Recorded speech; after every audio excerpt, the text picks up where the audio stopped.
I would like to start by saying that I feel that my presentation and talk won't be up to par compared to the talk before, which I liked very much, thank you. So I'll have a very hard job to be comparable. And the reason for that is twofold, I'd like to explain. The first is similar to what you were saying, that the field or domain or discipline, whatever we want to call it, of textual scholarship and scholarly editions, and moreover digital scholarly editions, is highly varied as to method, aims, means of publication, means of evaluation, etc., etc., etc. So for me, it's almost an impossible job to do some justice to the broad spectrum of digital editions and methods for digital editions, or even tools or techniques that are meanwhile used to produce digital scholarly editions in the space of 20 or 30 minutes. So whatever I'm going to say will offend somebody, because I'm not including his or her specific methods or editions. So apologies for that on beforehand. It will also make me look as if I don't know what I'm talking about, because I'm forgetting an awful lot of stuff. So apologies for that as well. And there's also the thing that there are simply some things that you shouldn't do when preparing for a 20, 25 or 30 minutes talk to be given on an occasion like this, which is my first advice is don't start too late. And my second advice is don't meet Alex on the bus. Because I had sort of pictured myself creating beautiful slides for these presentations, and then we ended up in a pub drinking beer, which was nice too, but not so very effective for creating slides.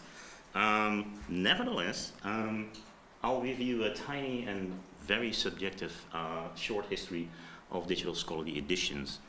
And given this was an encounter between scholarly digital editions theorists and practitioners of it, and those practitioners of 3D virtual worlds, I thought it would be a good thing to start off with something that would sort of represent digital textual scholarship and scholarly digital editions in a sense in a virtual world of itself. So it created this virtual map. I'm not sure it's completely very visible. And I will roughly highlight a few things that I know about digital textual scholarship, which is that I want to take you to some mountains of theory. And I want to take you along the history's mountain range, where I will give you some kind of history of the digital scholarly edition. And then there's also, it's over here, the Praxis swamp lands, where I will try to give some overview of how we tend to do things in digital scholarly editions. And again, there are so many ways and how many ways that people are doing this, that whatever I tell you is only just a selection of how you would be able to do stuff in scholarly digital editions. Anyway, first of all, something about the histories of textual scholarship and digital textual scholarship. Now, depending on where you want to come from, you can start with what is usually done, which is going back to Father Buza, who created the Index Thomisticus, a concordance, an index on the work of Thomas of Aquinas, and this goes back to the 1950s. This is kind of a foundational myth. Every domain looks for its kind of founders and people that are important for sort of indicating when we started doing all this kind of stuff. But in fact, you can go much farther back in history, of course.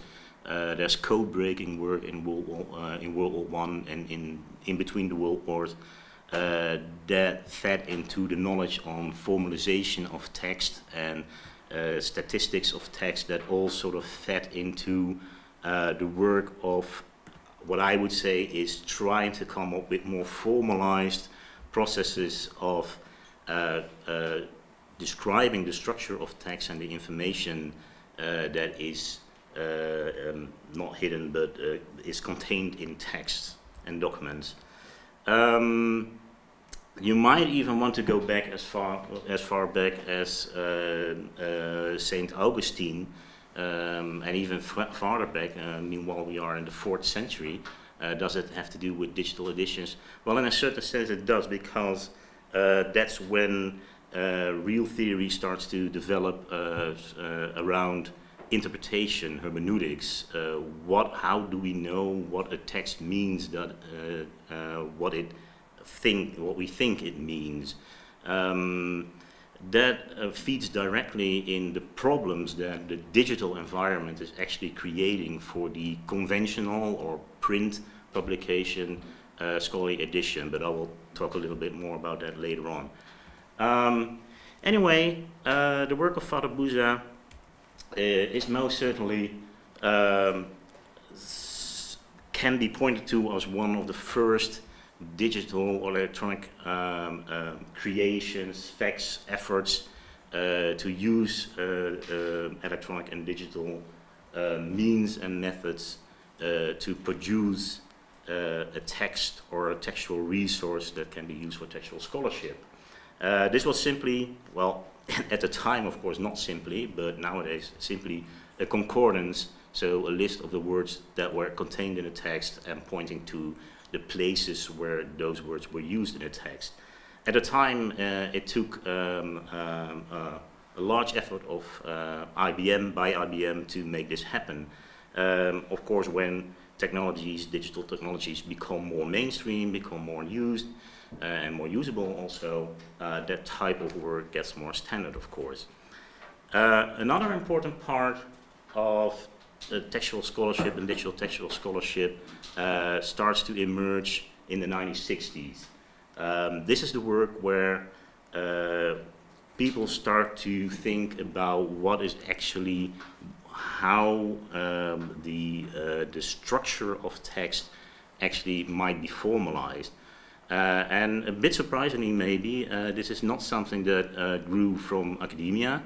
It grew actually from the print publishing industry, where they were already familiar. They had a need of typesetting, and they had a need to embed typesetting commands and instructions into the string of characters that made up the digital information that went into the typesetting machines. And viewing text or digital text simply as a one-dimensional string of characters and putting comments in that is not a very powerful way of expressing the structure of your text. So people started thinking, how can we come up with a better model, a better description of the structure of text? And this is where Stanley Rice and Charles Colfarb find each other. Stanley Rice was working in a publishing firm in New York, but he was also very knowledgeable about a thing called cathode ray tube typesetting, which is a technology that was in use to typeset print publications, and that required him to think very structural, very methodic about when and where he would place text and how he would make sure that the machinery was doing what he intended it to do. And that very need resulted in the ideas of text being or at least being able to express the structure of text as a hierarchy. And that feeds into the ideas of text being an ordered hierarchy of content objects. That's I think in our field, pretty famous article by now by Ellen Rainier and Stephen DeRose and other people.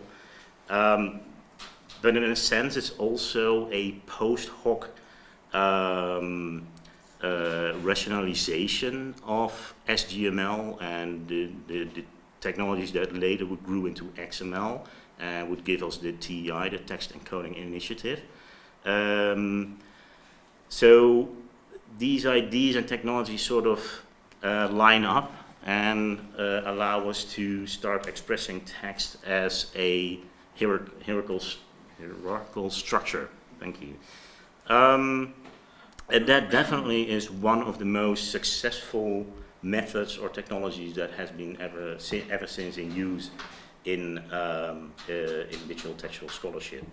I hope everybody is familiar with the text encoding initiative in any case.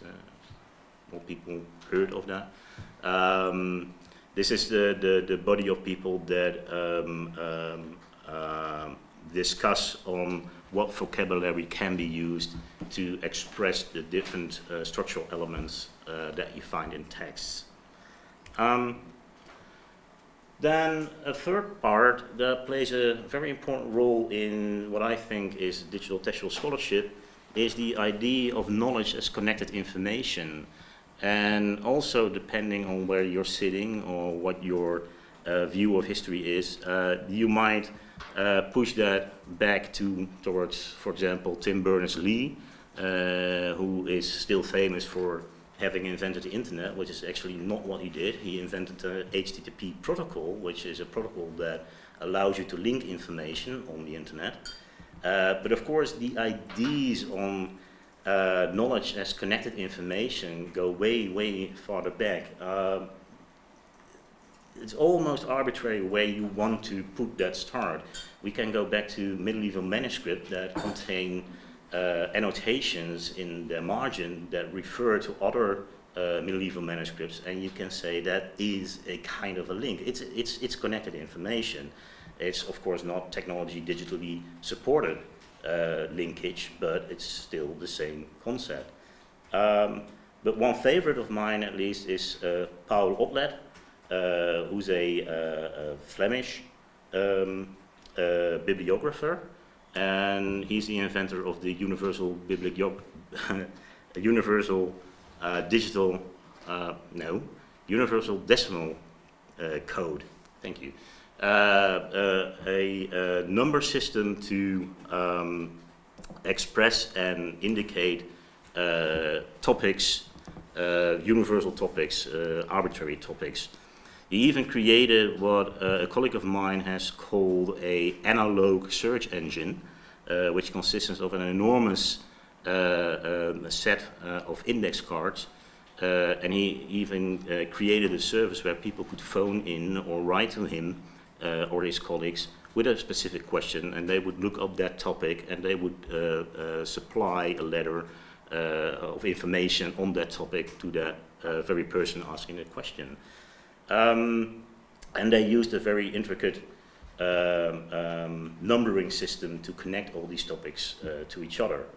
Now, those ideas develop, and one development, that one concept, one set of ideas that is continuously pointed to is the work of Vannevar Bush, who created the MEMIX, which was a conceptual system for retrieving and storing information.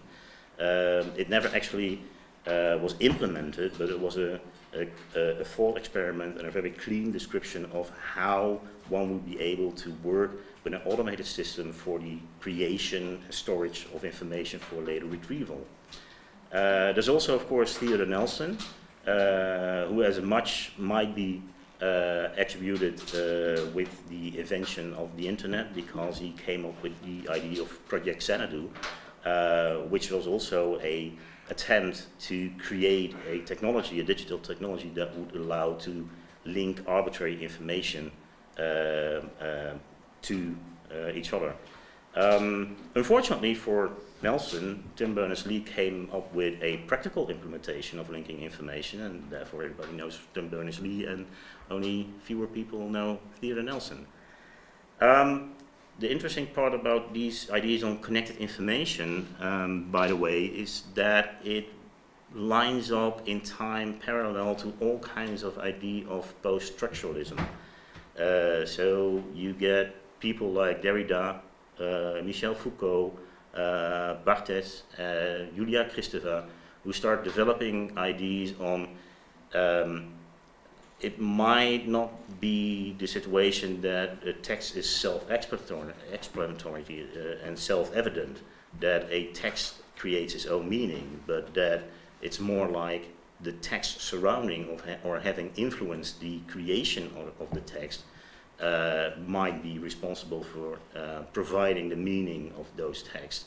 You probably know very well that at some point Barthes declared the author to be dead because, according to him, the author was not the meaning-forming body or meaning-forming mind or subject when a text was read, because that was the reader. And that creates a world of intersubjectivity and intertextuality. So suddenly we're away from the one text, and we're looking more at a situation where everybody accepts that a text can only be understood and reviewed and criticized in the understanding that there are an enormous amount of other texts that influence or should influence that process for interpretation and critique. Those ideas again also line up with ideas of fluidity of text and media. So you get the ideas of Marshall McLuhan, you get the ideas of George Landau and John Bryant, that a text is not tied to a specific document. That instantiation of the text might be tied to that specific document, but actually a text might be anywhere and might take any form that we know of or can imagine. So suddenly text is not this nice singular thing in a document, but it's this kind of meaning that's floating around through different media, be they digital, be they print, be they pictorial, etc. So all these developments and ideas have a profound problematizing effect on the role and the work and the methods of the textual scholar. And the digital age or medium or environment only actually serves to bring out these problems in a larger scale, in a more pressing fashion, which we might boil down to a few large problems, maybe we can call them, in textual scholarship. First is the problem of universal access. The fact that a document is digital or a text is digital and accessible from anywhere might seem as a solution, but from a textual scholar point of view it's also a problem, because what does this universal access mean? How does it create problems of usability for your readers? How are you supposed to know who's using your texts? It's not that these problems were not existing in the print era or in the print publication age, but in the digital age these problems certainly express themselves more thoroughly, more they get amplified. They're sort of literally in your face when you're creating a digital edition. There's the simple fact of the feasibility of creating facsimile of existing documents. There are people under which certainly also textual scholars that have thought at a certain moment in time that just providing a photographic facsimile of the original document would be enough to provide an actual edition of a certain document, of a certain historical text. Why not? It's the most clear and most precise reproduction that we know of the original document. Of course, that ignores and neglects all the critical work that goes into trying to explain the document and the text for a certain audience, but it certainly made it very hard to argue that all the nitpicky and tedious work of deciding which letter was where on the page and how do we represent this in the digital environment could be done away with under the guise of we'll just provide the facsimile. So that made it very problematic as well. Then the third major problem that arises with a digital environment is is the aspect that I love the most actually about the digital environment. It's that it's performativity and the possible agency that we can attribute to code. So differing from a physical text, a print text, a digital text is if it's supported by software code, is able to do some kind of performance. A very simple example of this is when you let a computer or a software program read out the text aloud. Suddenly you have a different thing than a print publication. Of course, again, this doesn't. It's not the case that this wasn't possible in the print era age, but suddenly these possibilities are way more feasible than they were in the print age, and therefore they also stress the problems that these aspects create for theory and method of textual scholarship. Okay, so the whole digital environment era, digital textual scholarship, the fact of text becoming digital objects problematizes the work and the method of textual scholarship. And textual scholars, theorists and practitioners alike have tried to come up with certain answers to these problems. How should we react to them? What should we do? The first answer that I seem to infer from what is happening within the digital textual scholarship world is a very strong return to representational philosophy.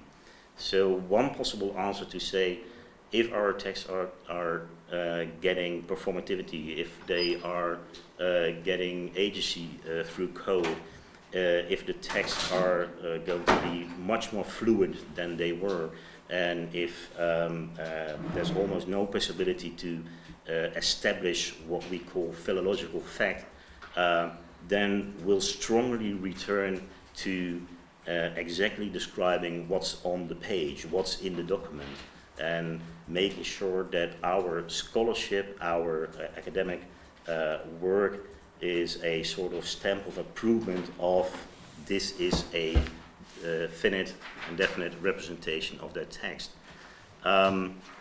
I think that a lot of the work that is going around in the text encoding initiative and in the XML world within textual scholarship is sort of informed by this urge of returning to that representational philosophy. Another answer that theorists and practitioners have come up with is turning towards the sociology of text. I use that as a very loose analytical category here. There are lots of varieties and colors in this respect to how you treat text as a sociological construct or object. But suffice to say that many digital scholarly editions have tried to put the reader sort of behind the steering wheel of the edition. Peter Robertson is very well known for his statement that all readers may be editors of text too, so that he was envisioning at a time a system where readers would almost literally create their own editions from the resources that would only be in an electronic archive that the editor had made. We can name Jerome again's Ivanhoe game here, which is a game-like application where you can see how your editorial choices influences other people's editorial choices or what they see from the text.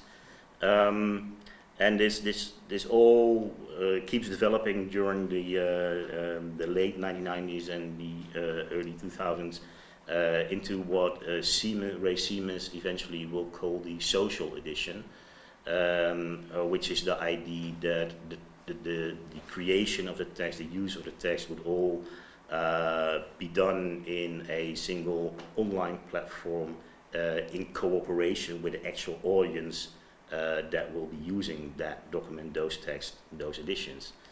So that's another answer that theorists and practitioners provided to all these digital pressures. And then what I think is a very interesting aspect of how you can approach this, the problems that are created or amplified by the digital environment, is that you actually focus on this, on the performative aspects of text. And again, I'm using a label that Joanna Drucker, in this case, coined, performative materiality, for a number of movements or digital editions or ideas about digital editions that actually sort of veer into this direction. But if you look back in history, it already starts in the early 1970s when Donald Ross, as one text theorist, starts to speak about text databases and the algorithms provided with text databases as a way of making the information in text performative, so that the algorithms start producing the actual text. And this lines up very closely to actual ideas from the computer science, where Donald Knuth at that time, well, actually a decade later, is working on a language which he actually implemented, which provided the ability to produce software code both as a human readable narrative, so a description of what the code meant and what the code was doing, and the code as a piece of performative software. In the end, this developed in the direction of the statement that software needs to be documented, and that's a very, very great understatement of what Donald Knuth actually meant, because he was really interested in how is the same sort of semiotics providing different narratives that can be interpreted differently. There are people like Friedrich Hitler who also start thinking about software and software code as just another semiotics, just another way of telling narratives, creating texts that are meaningful to people. And also Manfred Teller starts developing ideas and actual implementation and tools that sort of support this idea of a text being a performative tool. So that are basically, that's three of the answers that I think have been provided by theorists and practitioners in the field of textual scholarship, digital textual scholarship, how to approach text as a digital object. But I'm sure there's many more and many more different ways of doing that and viewing those possibilities. I'm running through my, actually I've run through my time already, I see. I would just give you, like to give you very few examples. Again, this is such a small selection that it really does not do justice to what's available outlined as to different interfaces, different ways of creating digital text and trying to make them usable and serviceable to readers. But there are some general functional views of the digital scholarly edition. First one is about reconstruction. Many textual scholars aim for reconstruction of a text that might not be in existence anymore, but which left a lot of traces in other texts. And meanwhile we have automated collation engines and static engines that will support you in trying to figure out what's the most likely form of the text in its original state. Mind you, there are many people that argue that this is fundamentally impossible, and that's a very strong debate still going on. So it's certainly not a given that this is I need to go back. Where's my cursor? That's hard. Many textual scholars creating digital editions or digital text archives regard their work as resulting in a research tool, a tool that will be used by other historians or other textual scholars to serve as a guaranteed quality, high quality textual resource for creating your own versions of a text or using the text as historical evidence in your arguments.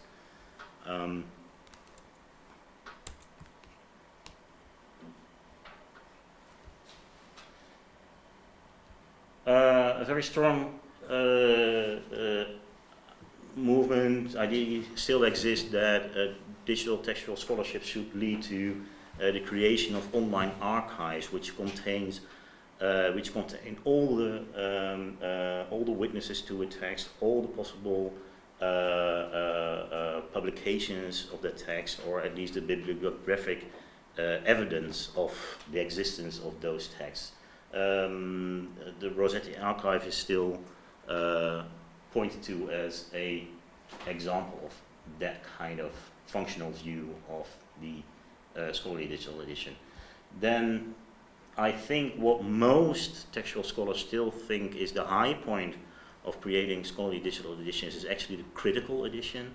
So the full publication of a text that is explained and evidenced by the scholar to be an exact representation of what the author was intending to produce, not what the author was intending as to meaning, because that's a fundamental, almost impossible thing to determine, but at least to determine the text as a philological fact. This was the text that was actually written or printed.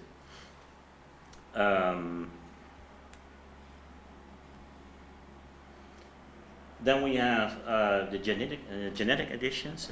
Those editions are comparable to critical editions, but they're more interested in how did this text come about? What kind of movements? How was the author rewriting his text, restructuring his text?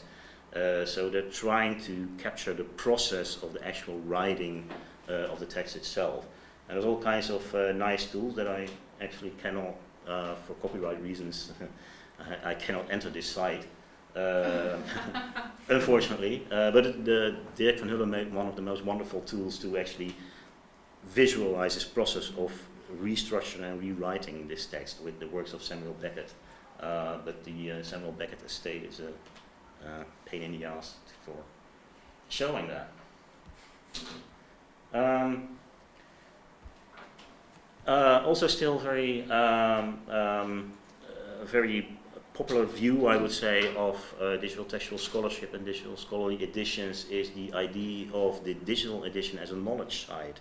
A site that does not provide the text by itself alone, but as many paratexts, as many ancillary texts to explain the text or put it in context, or to trace the uses of the text over time. I still think that the St. Patrick's Confessio, the Hyperstack edition, is a wonderful example of how you could approach that and how you could turn your scholarly digital edition almost in an encyclopedia of knowledge on that particular text and its context.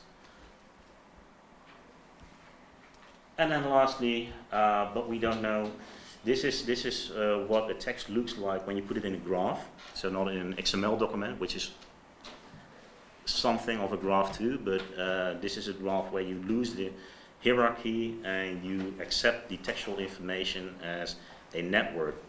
I think, but I might be argued by my colleagues on this, I think this is the most close representation that we have at the moment of the idea of multidimensional text. Multidimensional text is the idea that all those theories and all those practical functional views that I listed might actually be captured by a text as long as the model of the text is rich enough to express all those ideas and those views.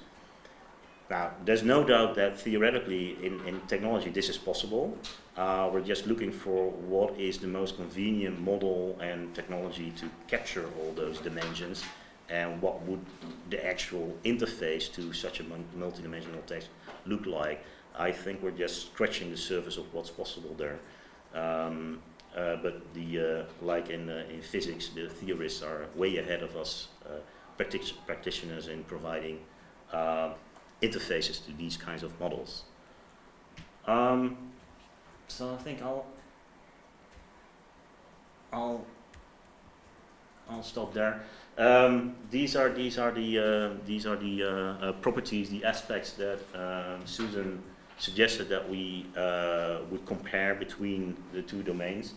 I think it would be going into much detail to discuss this here now for reasons of time, but these are indeed concepts that we would be able to sort of discuss on and see how they differ. Although we use the same label, the praxis tied to these aspects will be vastly different over not only the domains, by the way, but even the individuals working in those domains. So I think I'll end it there. I couldn't provide as much beautiful pictures as you did, but that's because I'm working with text, I would argue. And I hope that I've given you a somewhat simplified overview of the history of theories and practice of digital textual scholarship. Thank you.